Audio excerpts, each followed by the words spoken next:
साईश्वराय विद्महे सत्यदेवाय धीमहि तन्नः सर्वः प्रचोदयात्। ॐ साईश्वराय विद्महे सत्यदेवाय धीमहि तन्नः सर्वः प्रचोदयात्। ॐ साईश्वराय विद्महे सत्यदेवाय धीमहि तन्नः सर्वः प्रचोदयात्। ॐ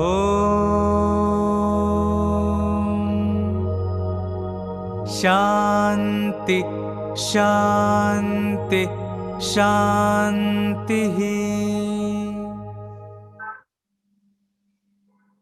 Jai Ram. Million salutations at the lotus feet of our beloved Lord Bhagwan Baba. A loving Sai Ram to all of you who are here today for this Sadhana camp on inner cleanliness. Loving Sai Ram to our National Mahila Coordinator, Sister Kamla Pandya. The speaker of today's session, our very own Roshan Auntie. As you all know, we have started the Swachhata Abhiyan on October 2nd. This time it is Swachha Bharat, Swastha Bharat. So as a part of this initiative, along with physical cleanliness and cleanliness of the surroundings, it is very important to have inner cleanliness. Unless we are clean inside, there is no point in having cleanliness outside. And so to address this very important topic, we have Smt.Roshan Fanibunda. She's a very, very senior guru who has been connected with Shri Satya Sai Balvikas right from the early days. She has contributed so many articles on the subject. She has compiled 2 books on the life and childhood of Swami. And we felt that Auntie was the right person to deliver this talk on inner cleanliness. So without wasting further time, I invite Roshan Auntie to address all of us. Roshan Auntie, please take over. My most loving pranams at the Divine Lotus feet, and a very warm Sai-Ram to all the gurus who are attending this session. As we know, the month of October is associated with the Swachhata Se Divyata program, wherein we rededicate ourselves to maintaining cleanliness at the individual level, the home surroundings, various aspects of cleanliness in the society, and the prevention of pollution in nature and the 5 elements. All of us can recall that on the 23rd of May 1940, when Swami announced that he was Sai Baba, he said, "Keep your houses and minds clean." But as Devi was just saying, outer cleanness at the physical level is like a half circle, which becomes complete only when coupled with the practice of inner cleanliness, our topic for today. Now, the most historic event of the Kali Yuga took place on 20th October 1940, celebrated as Avatar Declaration Day, when Swami revealed his true identity. Referring to that day, Swami said that was the day of change. Swami was not referring to the change in the town of Urvakonda or to the change that had come about in the school he attended simply to set an ideal. Nor was he referring to the change that his parents, rather the parents of his physical body, were undergoing. Even at that time, Swami said, I expect your transformation. I have come to make you realize your innate nature. And we must bring about this transformation through inner cleanliness or chitta shuddhi. Now, just a word about the precious gift of the human body. Every religion refers to the body as a moving temple. The Upanishads declare, Deho Devalaya, Prakto Jivo Devam Sanatanaha. The body is a temple and the indweller is God. And in the Bible, St. Paul asks, do you not know that your body is the temple of God and the Spirit of God dwells in you? Islam speaks of the spirit of the self in this body as so valuable and beautiful. And Zarathustra refers to the inner fire, blazing mightily through truth, and is yearning to catch a glimpse of it. The first step towards fulfilling this yearning of every aspirant is sense control. The senses are subtler than the body. They are so wonderful, so mysterious. Swami mentions 3 lakh taste buds of the tongue and 40 lakh light rays in the eye. The senses are like horses yoked to a chariot. We must know how to handle them so that the horses can run smoothly and safely along the right road to the ultimate goal. Otherwise, they will run amok. Now, the mind cannot perceive the own, nor can it express itself in speech. It does so only through the senses. The sense organs are the windows of the mind. We erect a house, we have doors in order to let in our kith and kin, but not stray animals. The doors will be shut for them. Likewise, the doors of the 5 senses must let in only sacred entrance. Food taken in is not only through the mouth, but through all the 5 senses. If the inputs are pure, the mind will be pure for sure. Now, let us have a look at the various sense organs. The eyes are given to us to read sattvic things, to look at sattvic things, the divine darshan. Eyes are most often misused though, mostly by watching TV. Swami says that television can be compared to a honey-coated knife.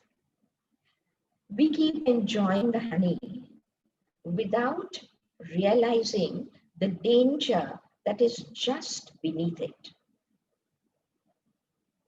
Then the ears. The ears have been given to us also to take in sattvic food. We should listen to sacred words and accounts of the divine, his story, his glory, and hear good things about others. The nose is given to inhale clean, pure air and sweet scents. The hands have to indulge in loving seva activities.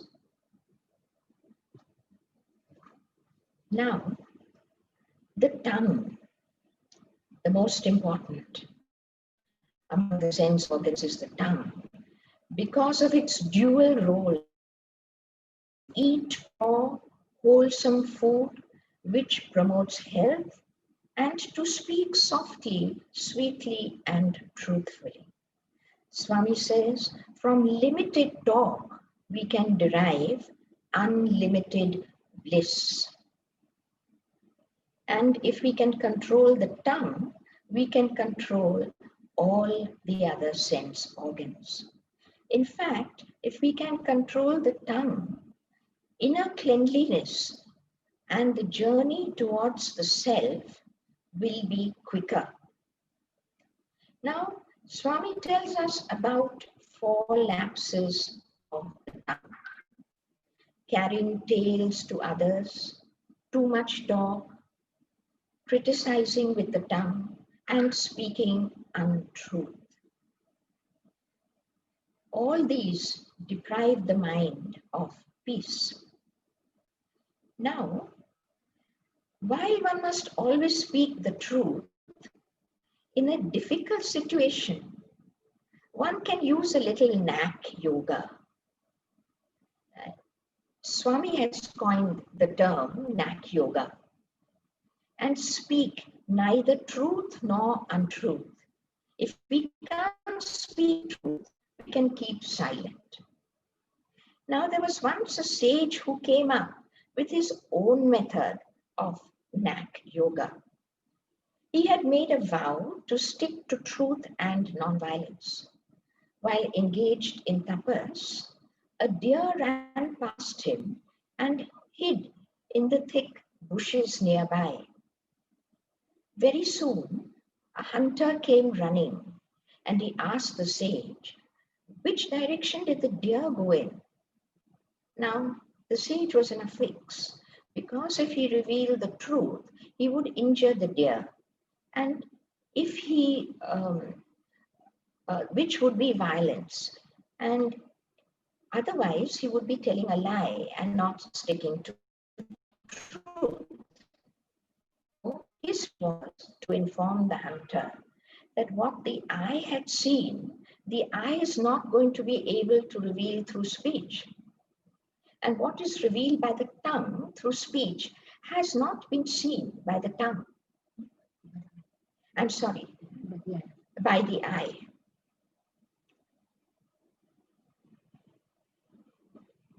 So we can also get over difficult situations with a little knack yoga. The term matraha applied to the senses indicates the limit to what can be experienced by each sense organ. So we must use the senses with due regard to the function and limits prescribed for them by God. The senses have to be harmonized and focused. For example, each of them tends to have their own agenda and their own desires. The nose is attracted by the smell of, say, masala dosa. The ears want to hear a particular song on the radio. The eyes want to watch a particular film. Now, how can the master, the mind, satisfy them all at the same time? And so this mind gets frustrated. An example of having all the senses focused and harmonized is, for instance, during bhajan or bal vikas. During bhajan, the eyes are looking at the photograph of God, the tongue is singing His glory, the ears are listening, the hands are clapping, and the nose is inhaling the divine fragrance of the agarbatti or the flowers. So they are all focused on one thing. By treating good and bad with equal mindedness, the senses can be harmonized. Swami tells us the story of Tukaram, who had great forbearance and equal-mindedness. Tukaram had a small farm on which he used to cultivate sugarcane. When the sugarcane was ready for harvesting, there were many passers-by who just walked into the field and helped themselves. As Tukaram was very generous, he allowed them to do so. Finally, after he had gathered whatever was left and bundled it up and put it in the cart and was on the way home, lots of little children surrounded the cart and tugging at Tukaram's shirt, they were begging for sugarcane. Tukaram allowed them to help themselves again. Finally, he reached home with only one stick of sugarcane. His wife was enraged. She snatched that piece of sugarcane and whacked him. All Tukaram did was to give a gentle smile, and he said, wife, you have solved my problem. I was wondering what to do with that one cane, how to share it amongst you and the two children. Now you keep the cane, the piece of the cane which is in your hand, and the two pieces fallen on the floor, give them to the children. Now, I don't know if we could have had the same kind of forbearance as Tukaram. Swami says, this forbearance can come through one-pointed devotion and surrender. Swami explains surrender in these two ways. There was once a devotee who came to Swami and he said, Swami, there are so many devotees who have surrendered to you, but I think I can surrender. And Swami said, that's all right. Do you really think that all these people have surrendered to me? They cannot control their body or their mind or their senses. So what have they surrendered to me? Then Swami said, always remember and live in the feeling that Swami is omnipresent. Swami is omnipresent, and that will foster surrender. Then a 3-point formula for surrender given to Arjuna by Lord Krishna. First, always think of me. Always think you are doing my work and lovingly dedicate all your actions to me. The pleasures which are derived from the senses, as we all know, is very momentary. Suppose we have the desire to eat laddu, a very strong desire. We take 1 laddu, 2 laddus, 3 laddus, and all of a sudden, we feel far too full and we don't want any more. This is characteristic of the sense organs. Desire and disgust, pain and pleasure in quick succession. The senses have been compared to pashu, animals. Animals have outward vision, while Pashupati has inner vision. Pashupati, the master of the animals. A true human being has inner vision. Now, Swami asks the question, because we have the human form, does that mean that we are humans? If a donkey wears a tiger skin, does he turn into a tiger? Or if a pig grows very fat, does he become an elephant? Likewise, we should feel our true human nature, practice inward vision, and be true human beings. A parrot, Swami asks, can all the green birds speak like parrots? Can every insect sitting on a flower be called a bee? Thus, we should cultivate inner vision. The word sai indicates see always in. Inward vision consists in turning the senses inward towards the mind. The buddhi inwards, the mind after the senses, the mind inwards towards the buddhi, and the buddhi towards the atma. And now let us move on to the master of the senses, the mind. The peace of the individual, our own peace, and the peace of the world depends on the mind. In the picture of the chariot, the reins are symbolic of the mind. They are in between the senses and the intellect. Now, if the mind follows the dictates of the intellect, it will be safe. But if it follows the whims and fancies of the senses, it will become their slave. Man, as we know, is a combination of body, mind, and Atma. Body is the instrument for action, mind for cognition, and Atma is our unchanging reality.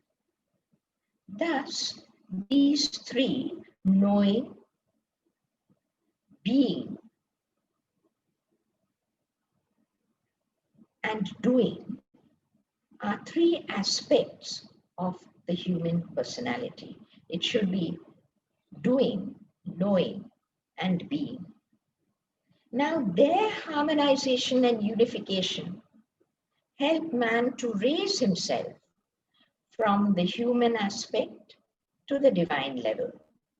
But on the other hand, their alienation from one another degrades him to the level of an animal.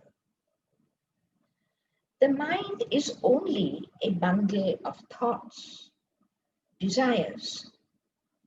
Thoughts give rise to actions, and their consequence is what we enjoy or suffer in this world. Hence, for our life to be good, we must have good thoughts. The starting point for good thoughts is good company. Einstein used to say, "Tell me your company, I shall tell you what you are." Good company can also mean keeping the company of divinity within us, satsang, the truth within us. It can be reading Sai literature, radio Sai, etc. Now, equally important are aharam and viharam. Equally important for good thoughts are aharam and viharam, sattvic food and recreation. Because the subtle part of the food that we eat forms our thoughts. The sequence is food, head, God. These three are interrelated, and hence we should consume only sattvic food. As the scriptures declare, mind is the cause for both man's liberation and bondage. If the mind is turned towards God, liberation. If it is turned towards the world, the result is bondage. Now, a little example which is a story of what one of the boys mentioned. One day, Swami was in the car driving to the Gokulam. Sri Kutumbrao was in the front seat. Radha Krishna was driving. This boy and Swami were seated in the back. As they were driving, this boy turned and sat at a slight angle so that he could see Swami. Radha Krishna suddenly slowed down and Swami asked him, "What is it?" He said, "Swami, devotees are jumping down from the bus and they are coming towards the car for your darshan." The devotees came near the window, car window, and Swami was compassionately and lovingly waving to them. He gently pushed this boy back a little so that he was not obstructing the devotee too much, not obstructing Swami from the devotees too much. When they returned back to Prashanti Nilayam, as Swami got out of the car, he turned to this boy and said, "You need not come with me in the car next time." This boy was taken aback and he said, "Swami, forgive me." And Swami said, "What have you done?" He said, "Swami, I think I came between you and the devotees." Then Swami said, "No one can come between me and my devotees." "What did you do?" The boy was nonplussed. Then Swami said, "See, the devotees from the world, they are in the world and they came for my darshan. They were thinking of me one-pointedly and came running for my darshan. You are sitting near me but are looking at the devotees outside." Thus, to focus on the Lord takes us towards liberation, and on the world binds us. Swami often mentions the importance of gratitude. Gratitude is a divine quality. A pure sattvic mind will have gratitude for all the things that we so freely enjoy from God. Ingratitude is a sign of the tamoguna polluting the mind. And now we come to the crux of inner cleanliness, the three pollutions of the mind, mala, vikshepa, and avarna. Now man commits faults knowingly or unknowingly. Not only in this life, the imprint of these faults is carried by the chitta, that is the memory. Life after life, like dust accumulating on a mirror. The mirror of the mind gets covered with such dirt, which is called mala. And because of this mala, man is unable to see clearly the reflection of his real identity in the mirror of his mind. Now, the cleansing has to be done by regulating aharam and viharam. Purity of the food maintained through patra, paka, and padartha shuddhi, which we all know about. And last, but most important, is offering the food to God. This mala to be eliminated, Swami said, it takes time. It will not happen overnight. Vikshepa is the second distortion. Due to the constant wavering of mind, like a reflected image in a mirror keeps moving. Now, to control the waywardness of the mind, we have to undertake spiritual practices like prayer, meditation, cultivating aspects of the 9 forms of devotion. These will give us steadiness, a prerequisite for concentration. Avana is the third distortion. It can be compared to a thick cloth covering the mirror of the mind. Now, this thick cloth permits no reflection at all, and it makes us wrongly identify with the body.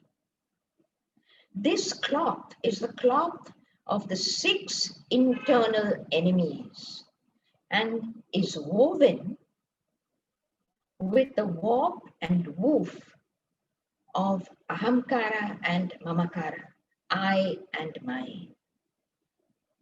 To remove this cloth, develop pure, selfless love for all. That is Swami's direction. Now, Swami often says, sadhana begins with silence. Practicing the discipline of silence will ensure peace and purity of mind. Now, let me tell you a story narrated by one of the boys. They were traveling with Swami en route to Ooty, and they were spending the night at the Mudumalai forest, at the guest house there. That evening, they were sitting outdoors with Swami. It was very silent. Swami did not start any conversation, and thus the boys were also very quiet. Then Swami said, softly, boys, what can you hear? Shut your eyes and listen. What can you hear? Then one boy volunteered, Swami, the chirping of the crickets. And Swami said, no, not that. Shut your eyes. Focus properly. Finally, one student said, Swami, I can hear a truck in the distance. The highway was in fact very far from them. But Swami said, no, beyond that. Build up your focus beyond the general noises that you hear. The boys were again silent, and they were sitting in that silence for a while. Suddenly the caretaker came and announced loudly to Swami, Swami, dinner is ready. All the boys jumped. Swami asked, why did you jump? Then the boys said, no, nothing, Swami. We were just absorbed in the silence which was suddenly broken. And Swami said, yes, beyond that silence, you can hear the pranava. Again, narrated by the same boy. In the old bungalow in Vrindavan, Swami used to rest upstairs and Ram Brahma would be down. Now, one day he told Swami, Ram Brahma told Swami, that Swami, when I get up early in the morning at 4:30 and go outside, there is no one here. There is no security. So Swami said, all right, then you can ask the final year boys who are studying to come and study here in the night, and they can go back in the morning. So Ram Ram requested the boys to come. Next day in the morning, he saw them all rolling up their beds at 4:30 or 5 to depart to the hostel. And he said, hey, I called you here so that someone would be here when I get up at 4:30 to go for my ablutions. "You stay here," he said, pointing to one of the boys. So that boy agreed and sat down silently.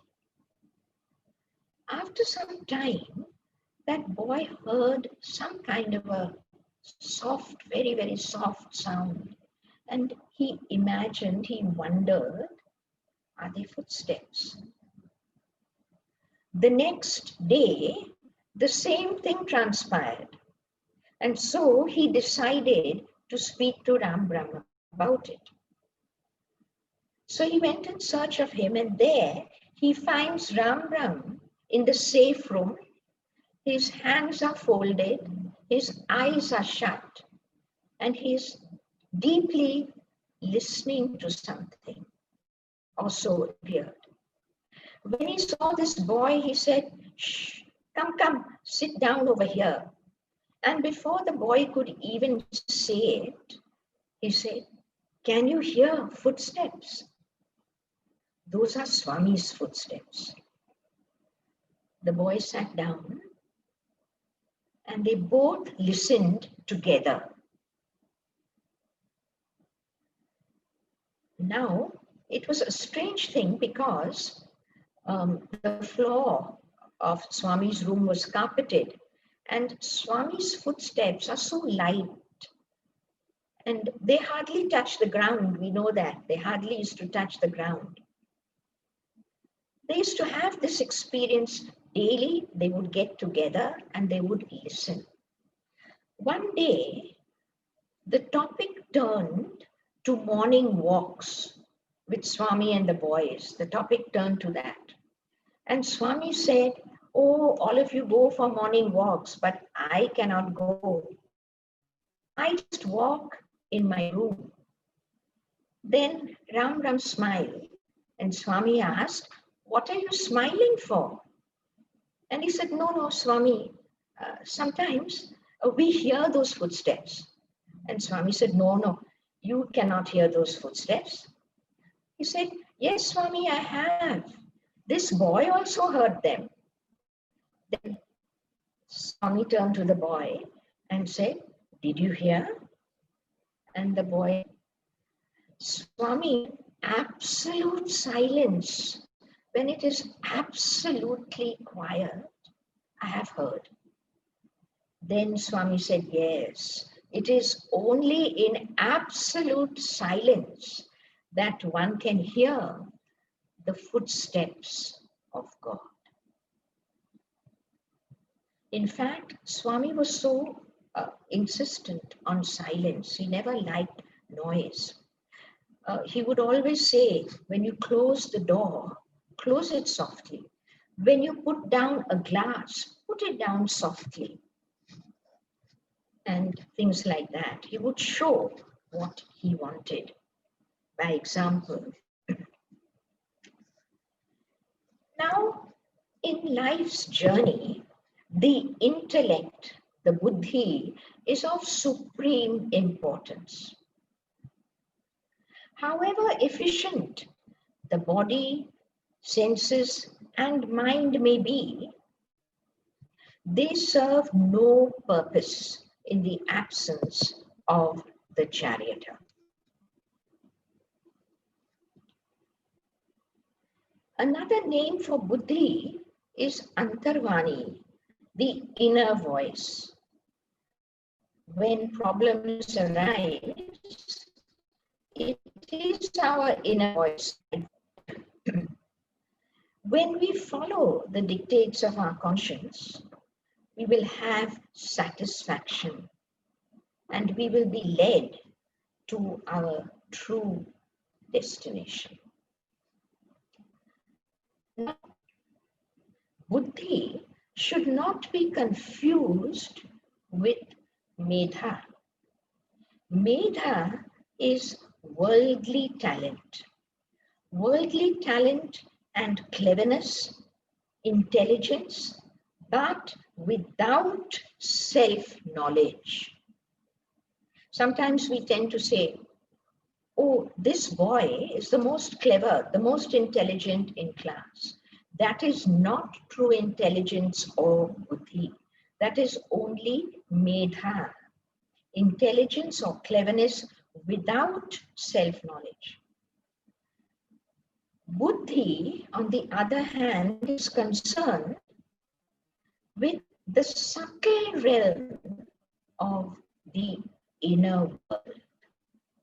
It is endowed with discrimination, decision-making.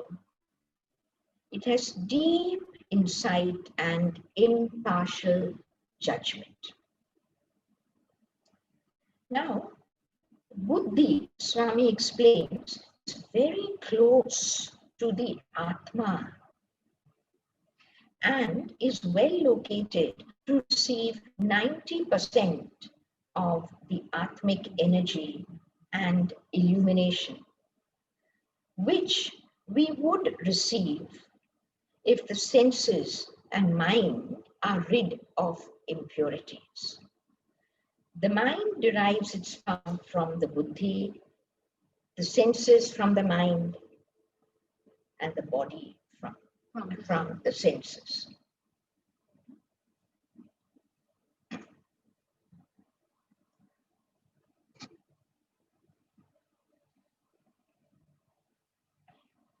Yes.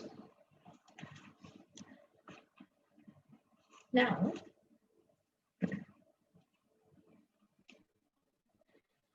since good thoughts are so important, Swami says, the mind should submit its thoughts to the scrutiny of the buddhi. Now, let us share some thoughts, some things which Swami has shared with us on the Gayatri. In context of inner cleanliness, the Gayatri is of utmost importance. It purifies and sharpens the intellect and protects the chanter. One day, when we were in Vrindavan, Doctor was sitting at Swami's feet, and Swami bent down and picked up his notebook, which was lying in his lap. This notebook had various teachings of Swami and experiences jotted down in it. Swami casually flipped a few pages. He read something here and there, and then, looking into the distance for a few seconds, he said, "All this is Gayatri. All this is Gayatri." Then with the notebook in his hand, he indicated everything around and repeated, "All this is Gayatri." Now, since Gayatri is Shabda Brahman and all pervasive like Brahman, everything is indeed Gayatri.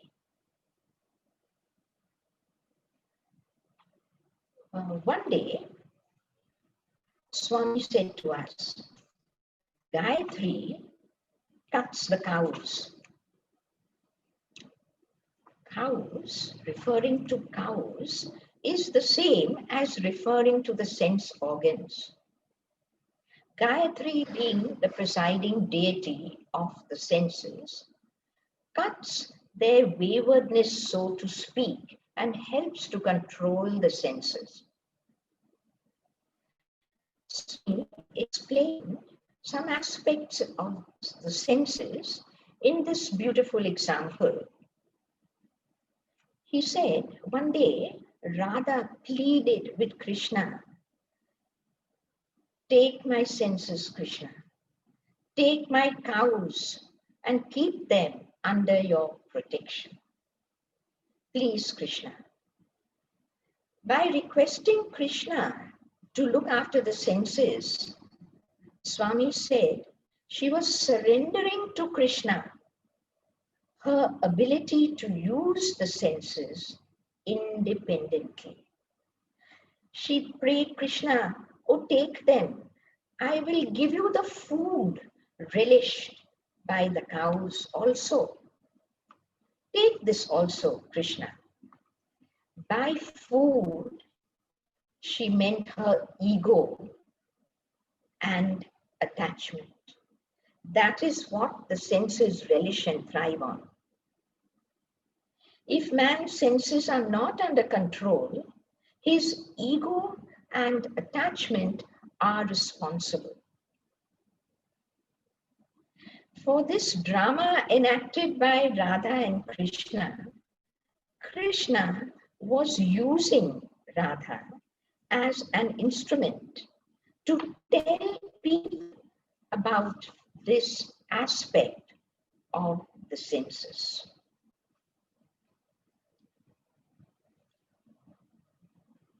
Now, the Gayatri, as we know, is enormously powerful. It protects from all kinds of dangers and even untimely death. There was an instance when Swami was giving an interview in which there was seated a mother and her very young daughter. The mother was shedding tears, and the daughter, little one, she was full of questions, and she was putting a number of questions to Swami and talking away. And Swami very lovingly was paying a lot of attention to her and answering her questions. Finally, at the end of the interview, Swami gave this little girl a photograph of himself and told her where to keep it in the house on the windowsill so that it would be visible from the drawing room as well as the inner room. Later, Swami told others that the little one had lost her father in an air crash. It was a terror attack. And then Swami said, if only one person on that flight had chanted the Gayatri, every passenger on the flight would have been saved. Thus, the power of Gayatri has unimaginable power. In the Taittiriya Upanishad, Buddhi has been described as a bird in order for us to recognize that Buddhi is made up of 5 constituents and is extremely powerful. The head of the bird is Shraddha, faith, zeal, steadiness. The left wing is Satyam. Satyam here means putting your words into action and factually reporting what you have done. It relates more to the external world. Rutam, on the other hand, has a wider connotation, and it relates to the external world. Rutam is actually the practice of Gayatri, which is not confined to chanting alone. To understand Rutam, let us remember how creation came about. Love is the source of creation. And creation has come forth through God's sankalpa, karma. That means here in this context, karma means movement or vibration. Then shabda or sound, all 3 taking place in unison.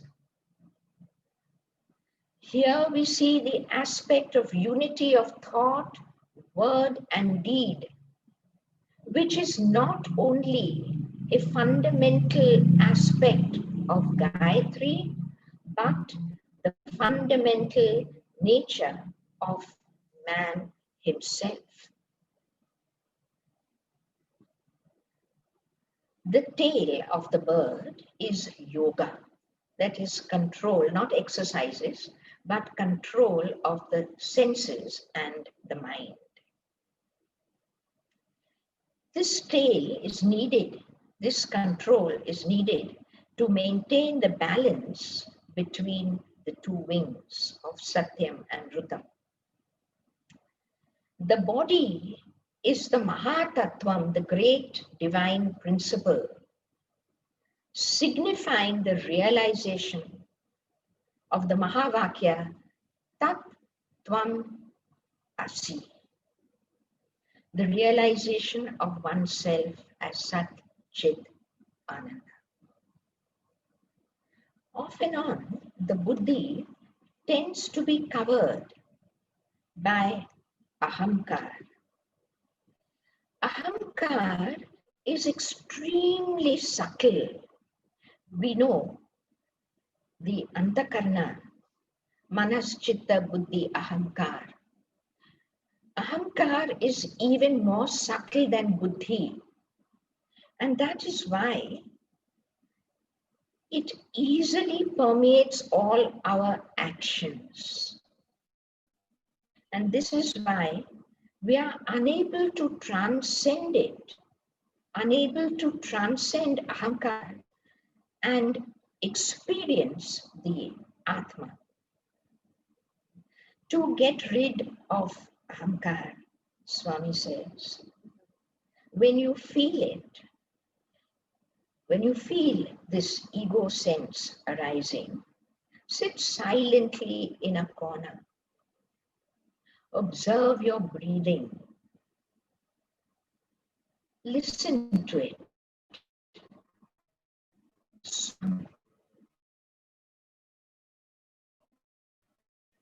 telling you,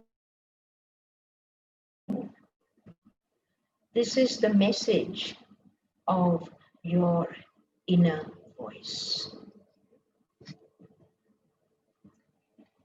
And finally, to wind up,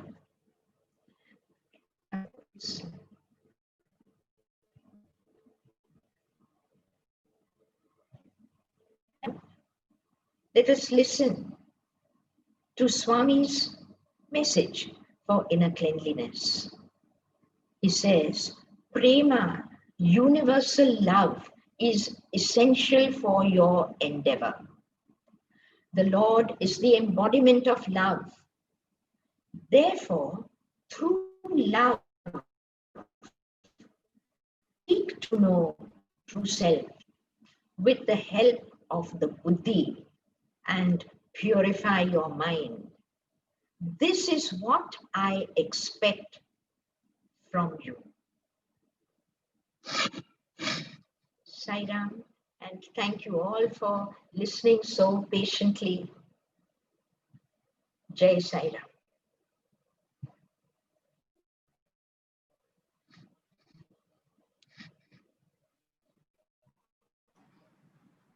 Sairam Auntie, thank you so much for this wonderful exposition on inner cleanliness. And I'm sure it has illumined the minds of all the gurus here. I don't know if there are any questions, because if there are any questions, I think we will forward them to you so that you can go through and answer them at leisure.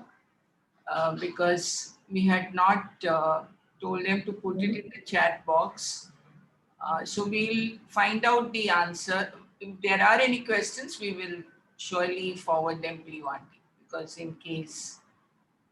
Just to ask around, are there any questions, please? If there are, you can unmute and ask Auntie. Sai Ram, if there are any questions, you can ask Auntie right now. Yeah, I think they can raise their hand. I will unmute them. Yes. Please raise your hands if you want to ask a question.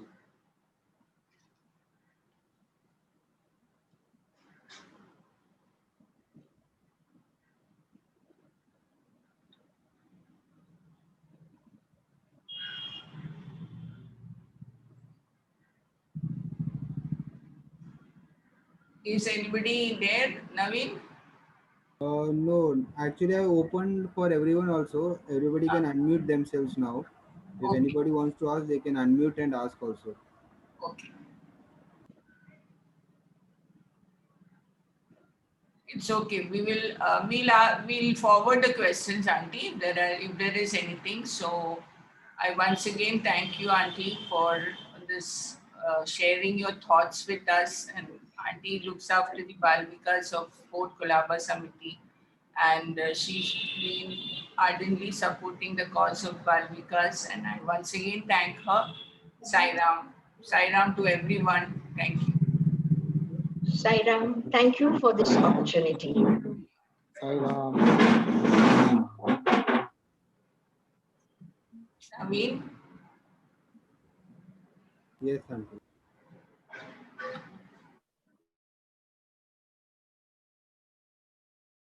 Second.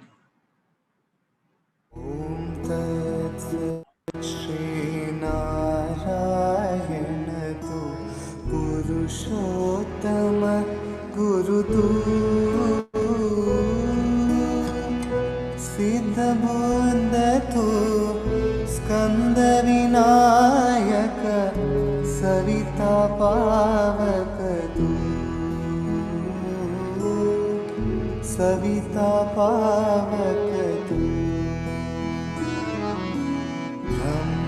ब्रह्ममस्तु यह्वशक्तितु येषु पिता प्रभुतु रुद्रविष्णुतु रामकृष्णतु रहिमतावतु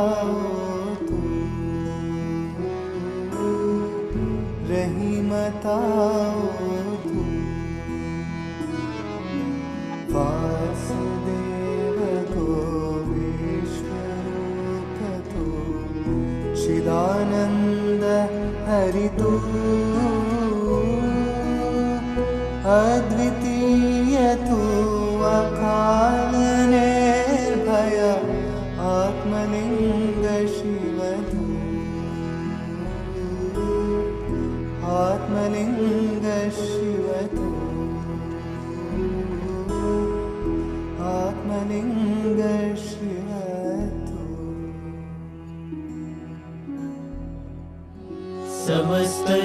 समस्तलोकाः सुखिनो भवन्तु समस्तलोकाः सुखिनो भवन्तु समस्तलोकाः सुखिनो भवन्तु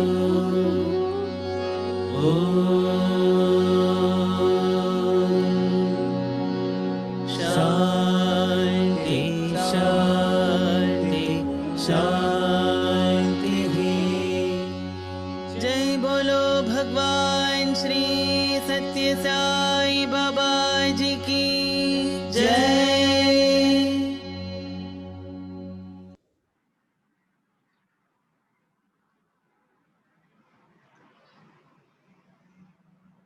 Sai Ram, Auntie. We can close the meeting, Auntie. Yes. One minute, Naveen. Yes. Kamla. Roshan, it was really good. Yeah. Especially the illustration that you've given from Swami's life was really good.